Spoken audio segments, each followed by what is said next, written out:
Nous sommes de retour, comme chaque vendredi matin, vous le savez. Eh bien, on retrouve avec grand plaisir l'amie Stéphanie par téléphone qui vient nous parler d'une destination de voyage à découvrir dans sa petite rubrique Destination ailleurs. Bonjour Stéphanie, tu vas bien ? Bonjour Ben, ça va super et toi ? Mais ça va comme un vendredi, bientôt le week-end, bientôt les vacances de Pâques également.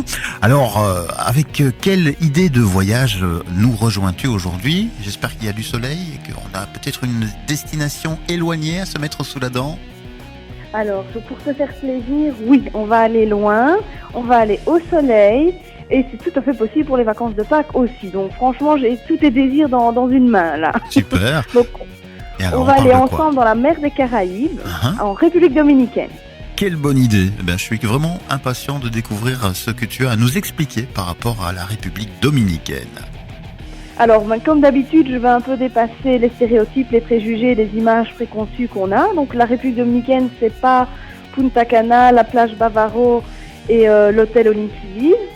C'est certainement ça, mais il y a plus.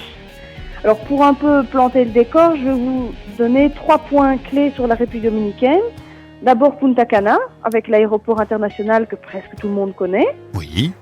Ensuite, on a Saint-Domingue, qui est la capitale de la République dominicaine, qui est une ville coloniale avec énormément de culture, énormément de choses à visiter. Et la presqu'île de Samana, qui, elle, est au nord de Punta Cana. Et là, c'est plus une destination nature, réserve naturelle, et donc plus éloignée, plus pittoresque, moins touristique. Bien. Alors, comment donc ça se passe au niveau des vacances, bien évidemment, dans ces coins-là ? Alors, si on arrive à Punta Cana, il y a une seule autoroute qui va vers Saint-Domingue. Et pour aller à la presqu'île de Samana, vous devez prendre cette fameuse autoroute. Donc, c'est Punta Cana, Saint-Domingue, Saint-Domingue, Samana. Donc, c'est un espèce de gros détour, mais c'est la seule route vraiment praticable. Bien.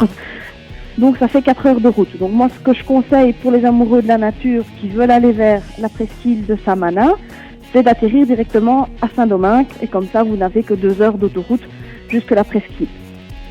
Donc, ça, c'est un peu le décor, on va dire, géographique. Alors, important à savoir, la République dominicaine, ce n'est pas toute l'île. Il y a la partie ouest de l'île, c'est la République de Haïti. Donc, quand on parle de République dominicaine, de Saint-Domingue, la capitale, c'est vraiment pas toute l'île. C'est, on va dire, les 3/4. C'est ça. Alors, ce qui est intéressant à cette frontière avec la République de Haïti, c'est qu'il y a un grand parc naturel qui est magnifique et alors tout à fait praticable pour les fans de randonnée, VTT, ce genre de choses. Donc, il y a vraiment pas mal de belles choses à découvrir. Il y a des petits lodges, des petits hôtels un peu perdus, tout à fait sympathiques, qui peuvent héberger les voyageurs pendant un petit circuit découverte, aventure, on va dire. Alors, qu'est-ce qu'on va aussi proposer au niveau de la République dominicaine ? Et il faut savoir que la République dominicaine a 2 parties, on va dire, océans. Tout le nord, donc de Punta Cana, Samana et le reste du nord de l'île, c'est sur l'océan Atlantique. Donc, l'eau, elle est bien bleue et elle est, je veux dire, agréable pour aller se baigner. Mais si on va plus vers le sud, donc Saint-Domingue et la Romana, là, on va avoir une eau encore plus turquoise, beaucoup plus claire, un sable plus fin. Et là, c'est la mer des Caraïbes, donc l'eau est un peu plus chaude aussi. Évidemment. Ça fait toujours du bien. Ce qui ne gâche rien, en effet. Alors, pour les passionnés de plongée, il y a de très très belles choses à voir, tout ce qui est barrières de corail, différentes espèces de poissons. Mais alors, ce qui est franchement intéressant à faire, et surtout, je veux dire, avec des jeunes enfants qui commencent la plongée, il y a pas mal d'épaves de bateaux. Et donc, on se retrouve un petit peu dans le jeu de rôle. On va voir le bateau de pirate qui a coulé, on va retrouver les fûts de Rome, etc. Donc, ça peut être vraiment, vraiment sympathique. Alors, pour les fans de sport, il y a des terrains de golf un peu partout sur l'île, principalement, je dirais, du côté de la Romana.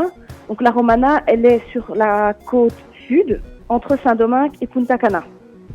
Et donc là, c'est plus une destination voyage de luxe, lune de miel, très beau resort 5 étoiles, grand terrain de golf. Donc ça, c'est vraiment la Romana. Et donc, au niveau culture, qu'est-ce qu'il y a à découvrir ? C'est tout l'esprit colonial de Saint-Domingue. Donc, pour ceux qui veulent aller en République dominicaine, ne croyez pas que c'est ennuyeux et que c'est rester sur une plage pendant 10 jours en all inclusive. Il y a 1000 fois mieux, il y a énormément d'activités et vous vous ennuierez pas. Parce qu'en plus de toutes ces activités sur l'île même, vous avez des activités le long des côtes en bateau. Donc vous allez voir des fonds marins avec des bateaux à fond de verre. Vous pouvez aller plonger, voir la barrière de corail, mais vous pouvez aussi aller avec des hors-bords sur les petites îles toutes petites qui bordent la République dominicaine, où vous rencontrez des villageois, où vous vivez un petit peu à leur rythme.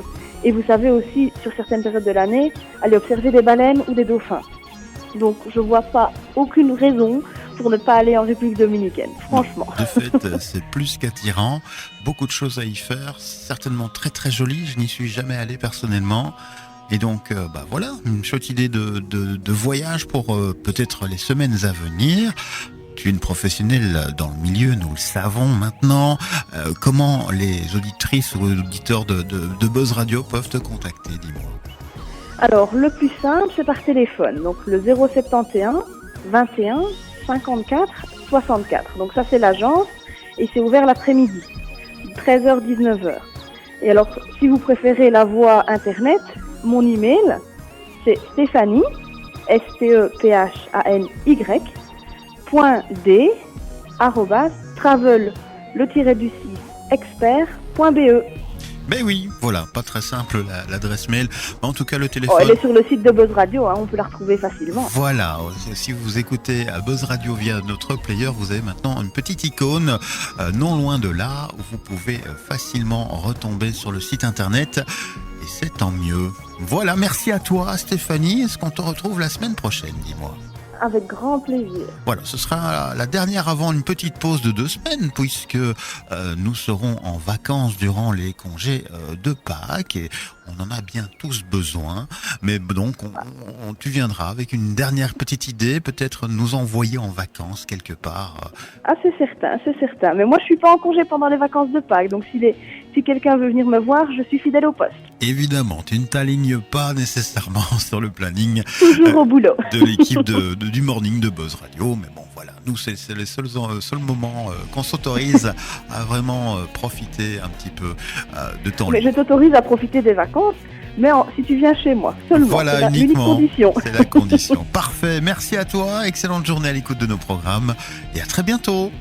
À bientôt. La suite c'est la musique évidemment sur Buzz Radio.